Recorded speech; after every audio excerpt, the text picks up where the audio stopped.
Hey, Corey Kent in the studio with us. The song Wild as Her is a huge song, and it's got a new album that's coming out pretty soon. What's up, Corey? Good to see you. First time in the studio with us, First time in the studio. Oh, Thanks nice. for having me. Yeah, good to see you, man. Yeah, we've. It's funny because we were talking off the air. Patrick was like, "Yeah, the first time I ever heard Wild as Her, I was like, this is gonna be a smash. We got to get him in," and it took forever. It took forever. So I'm glad it finally worked out, and we can actually spend a little time hanging out, talking, and catching up. Yeah, no, I'm looking forward to it. And yeah, I mean, living in Texas makes it a little harder to get to you guys, but we finally got it done, and I'm happy to be here.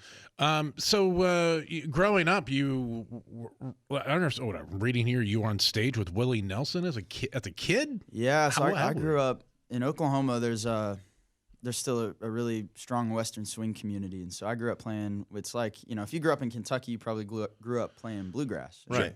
Oklahoma, there's that strong Bob Wills, Texas swing Twin tradition, fiddles. twin fiddles, Yeah. all that stuff. So I grew up playing that stuff, and really, I mean, honestly didn't know what it was when I was a kid. I just knew that there was an opportunity to be the front man of a band, and you could make a little money doing it, and that was the coolest thing in the world, to be able to play some music, and you get paid for it. You know, Yeah. I was like 11, 12 years old at that point. Oh, so, wow.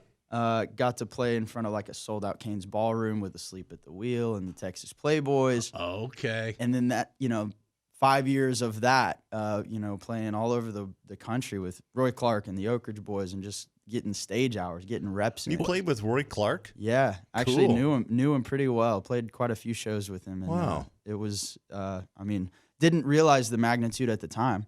No. But what it did was it ingrained all of these 1930s Dust Bowl era songs into me. You know, I knew them like the back of my hand. And So what is Big Balls in Cowtown about? dude, No, I've always come wanted on, to know. go on. I mean, we all want to Balls, know. like going to the ball, like Big Balls everybody in has Cowtown. What is that about? the Yes. big ball. I got like no- I got no Cinderella, comment. Like that kind of ball. Oh, I got okay. So no you're comment. you're a real interesting musical goober. You've got like Your pedigree is pretty mixed. It is. I mean, like I got the Opry tour, right? And we can get back to the Willie story, because that's the day that defined what I was gonna do for the rest of my life, right? And but when I got the Grand Ole Opry tour, I was walking around and looking at the names of the members, right? And there's only 200 something of them, so it's a very elite club. And I was looking around and I was like, man, I bet I'm one of the only artists in this generation that can be like, I knew the Oak Ridge Boys. I knew Roy Clark. I knew Dr. Ralph Stanley. I've played shows with a lot of these guys that are up here on the wall, and I have memories with them. It wasn't just like some legend that I had heard of. Right. And Willie, That's crazy. it really is a cool. And again, at the time when I was a kid, I didn't know, but looking back, it was these guys, these legends that were kind of taking me under their wing and showing me. I remember seeing Roy Clark. He was actually losing his mind towards the end of his career, and he couldn't remember my name anymore. But they'd set him on a stool, hand him his guitar, and he could remember every punchline for his show, and he could still play. It was amazing, man. They were true showmen. Yeah. And so I got to learn and take in tips and tricks from those guys, and that's like, I'm a live musician. I bought a That's guitar. what I am, I and bought I a love it. guitar when I was a kid. I made my parents get it. The Roy Clark little. Oh, right? Yeah, I Yeah. had that. I got the book and the Yeah, the man. guitar, and I never learned. Yeah, he didn't learn to play. I didn't learn to play. But if you don't know, if you're not familiar with Roy's work, just Google Roy Clark guitar and just be amazed at. Yeah, I don't think there's been one like him since. No, I don't know if there ever really will be. And he's the reason. Like when I look back, I chose rhythm guitar. As I don't play rhythm guitar because I'm a front man and that's just what you do. I did it because I loved what Roy Clark could do, and I was like, I need to be able to play like that guy. Now, I don't think I'll ever attain that, but it's a goal, and it made me better. It made me push myself. Sure. And I'm a true rhythm guitar player because that's the instrument I chose because I loved Roy. Okay, can we I was take a break and excited- come back though Yeah. and do the Willie story? Yeah, I was yeah. We still excited haven't to gotten see there. him sing. Now I want to see you play this guitar. Wow. So I'm like, all right. Well, don't get your hopes too high, but Okay, well, all right. Corey Kent is with us. We'll come right back. yeah. Corey Kent in the studio with us. Wild is Her, and looking for a new album that's coming out on June 5th. Blacktop. Yeah, okay. Sorry. I got excited. Probably doesn't. June 2nd. Just June 2nd. slight We changed it. correction. Okay. June 2nd. All right, so what is, before you start playing, what is the Willie Nelson story? So, like I told you, I had a Western swing background, knew a lot of those songs like the back of my hand. And growing up, I always went to these concerts when they would come through Tulsa, and I'd almost have trouble enjoying them because I would be thinking like that should be me up there. And I'd always have that in the back of my mind. What would I do? Would I be prepared if I somehow got thrown on that stage right now?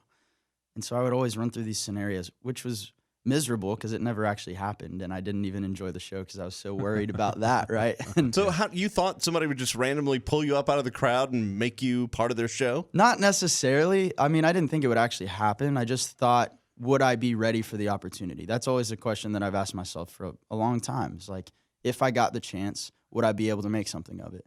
And I mean, that happened at John Mayer shows. That happened at Keith Urban shows. Anybody that would come through town. That's the thought in my mind when I'm watching them.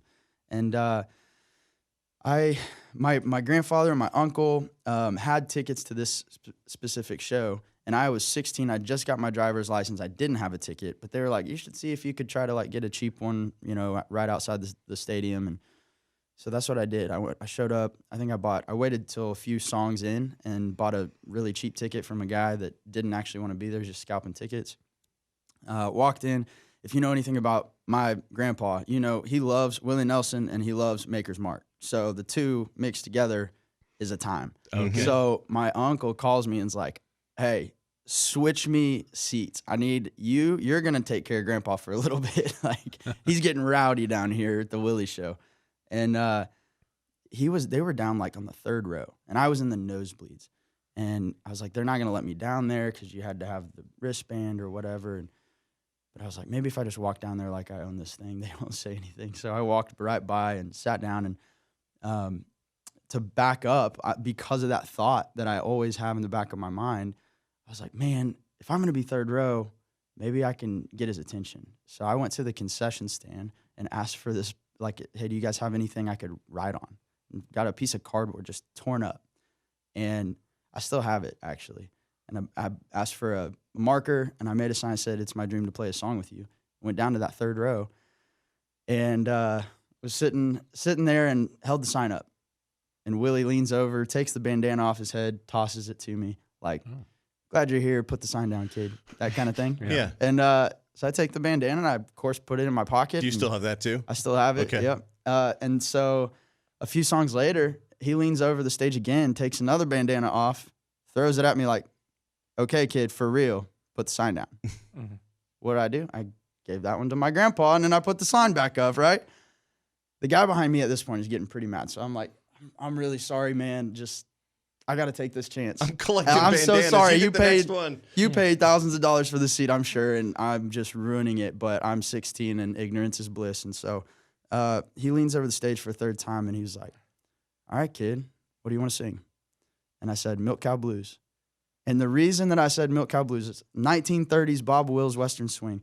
I knew that nobody in Tulsa, Oklahoma was at a Willie show to hear some random kid sing Whiskey River or Blue Eyes Crying in the Rain.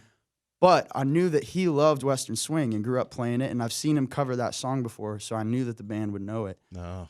And So calculated. That is, but Man. that's luck. Luck is, what is it? Preparation meets opportunity. So Yeah. that's what you were doing. that was it. And so, it was the craziest blur of my life. He goes, well, I mean, you could tell his eyes got real wide, like, why does this kid know Western Swing music? And he goes, well, get up here. And they start the song before I even make it, to the security guard to get on the stage. Walk up there, and they're playing it in the key that I always play it in. And he goes, "What's your name?" It's like, "Corey." And he walks up to the mic and he goes, "This is Corey, everybody." And everybody goes, "Ah." I'm like, what? I don't even have time to process this. And the coolest moment, this is the coolest moment probably of my music career. I walk up to the mic and I see Willie. We're like from here to this microphone right here. And he's looking at his mic, or looking at me right close to his mic. And I'm looking at him close to my mic, and he's ready to save me because he doesn't know if I can sing. He doesn't know nothing. Right. Right. So if I get up there and just forget the words, get too nervous, or can't sing, he's ready to take over. And I start singing the first words of Milk Cow Blues, and he gets this big, like, ear-to-ear grin on his face, and he nods at me, and he just backs. Here it is. We're listening to it right here. This is the moment on video. Yeah, Willie is smiling at you. Willie Nelson is literally smiling. He let me sing the whole song. He didn't come back. I mean, he just... He clapped at you, man. That's so cool, man. It was epic, man. And that was at a point in the band where I was the youngest and everybody started going to college, so the band had broken up, and I knew how much time and energy it took to build something. It took 5 years to get anywhere. And I was like, man, I'm 16, you know, maybe I'll just go back to being a regular kid and wrestle and play some football and do normal stuff. Maybe music's not it. And then that night happened. And then it was very apparent, like, this is what I'm supposed to do. And I literally the next week went back to my school counselor and was like, what can I do? I got to get to Nashville. I got to learn how to write songs. So I ended up graduating high school a year early, moving here at 17, and I knew one person and started writing with anybody that would give me the time of day. And now here you are on the radio. Yeah. How cool is that, man? Crazy. It's been a long, winding road. It's been a lot of fun. It's been a comeback story. I mean, I had to work at a pavement company for 2 years during COVID. Why is it everybody was doing cement work? Like, there are so many people we know that were because laying you know why? concrete. When the world shut down, all the cities were like, this is probably a good time to fix all these roads while nobody's going anywhere. That's what it was, man. I swear. All right, Corey Kent is with us.